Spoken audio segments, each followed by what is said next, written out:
Happy Monday to classes 851, 852, and 855. I'm Mrs. Coote's sister, Tana Mufuni. I've heard that you all are writing some investigative articles, and Mrs. Coote asked me to share some tips with you that have helped me in my own writing. So here are my top 5 tips. Tip number 1, start off with a strong lead sentence. You want your lead sentence to grab your readers by the shoulders and make them pay attention to your article. Consider these 2 leads. His last meal was worth $30,000 and it killed him. This was the lead of a crime story about a drug smuggler who swallowed, get this, a bag of drugs that burst in his stomach. Or consider this lead. Bad things happen to the husbands of widow Margaret Elkin.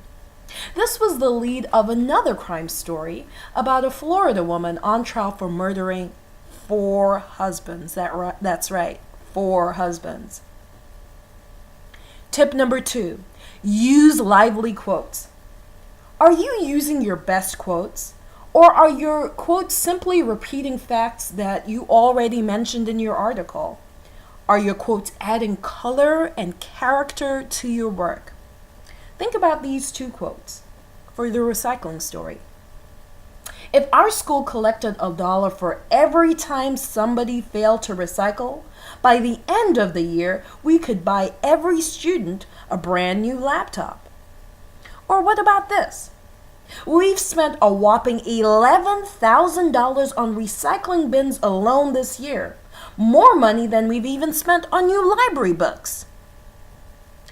Both quotes give the reader some idea of the scope of the problem of recycling in the school, and also indicate the speaker's frustration on the matter, which could engage your readers on an emotional level. Tip number 3, use active verbs. Active verbs show your subject performing an action.